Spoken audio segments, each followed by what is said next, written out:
Hello dear students, welcome back to CSE tutorial. आज की इस अध्याय में आप महाभारत का पाठ 5 कुंती के बारे में पढ़ेंगे। अगर आपने इसके बाकी अध्याय नहीं देखे हैं तो आप आई बटन पर क्लिक करके देख सकते हैं। यदुवंश के प्रसिद्ध राजा शूरसेन श्री कृष्ण के पितामह थे। इनके प्रथा नाम की कन्या थी। उसके रूप और गुणों की कीर्ति दूर दूर तक फैली हुई थी।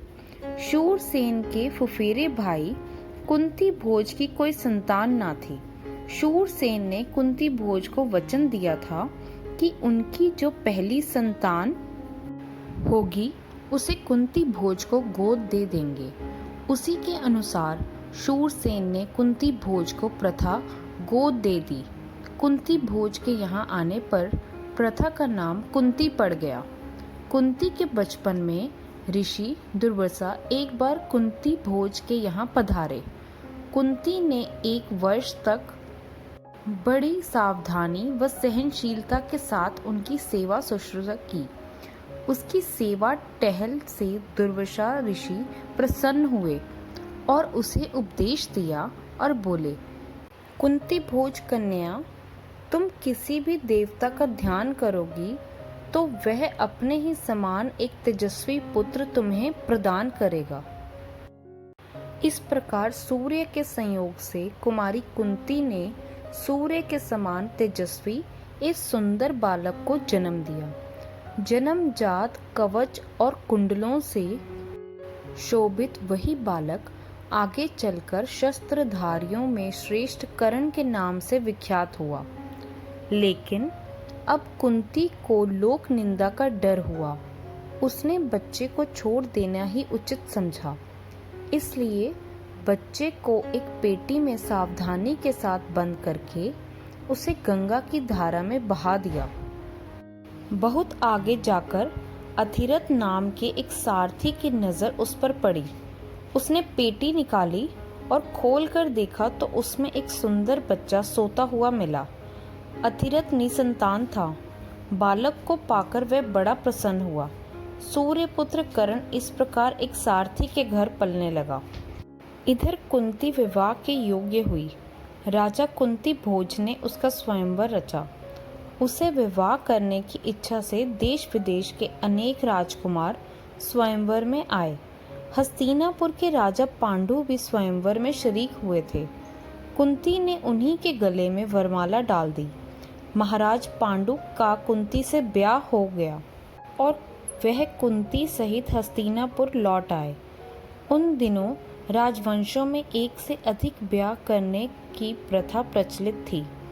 इसी रिवाज के अनुसार पितामह भीष्म की सलाह से महाराज पांडु ने मद्राज की कन्या माद्री से भी ब्याह कर लिया। एक दिन महाराजा पांडु वन में शिकार खेलने गए। वहीं जंगल में हिरण के रूप में एक ऋषि दंपति भी विहार कर रहे थे। पांडु ने अपने तीर से हिरण को मार गिराया। उनको यह पता नहीं था कि यह ऋषि दंपति है। ऋषि ने मरते मरते पांडु को श्राप दिया। ऋषि के श्राप से पांडु को बड़ा दुख हुआ। साथ ही वह अपनी भूल से घिन होकर नगर को लौटे और पितामह भीष्म तथा विदुर को राज का भार सौंपकर अपनी पत्नियों के साथ वन में चले गए और वहां पर ब्रह्मचारी जैसा जीवन व्यतीत करने लगे। कुंती ने देखा कि महाराज को संतान लालसा तो है, लेकिन ऋषि के श्रापवश वह संतानोत्पत्ति नहीं कर सकते। अतः उसने विवाह से पूर्व दुर्वासा ऋषि से पाए वरदानों का पांडु से जिक्र किया। उनके अनुरोध से कुंती और माद्री ने देवताओं के अनुग्रह से 5 पांडवों को जन्म दिया। वन में ही पांचों का जन्म हुआ और वहीं तपस्वियों के संग वे पलने लगे। अपने दोनों स्त्रियों तथा बेटों के साथ महाराज पांडु कई वर्ष वन में रहे। वसंत ऋतु थी।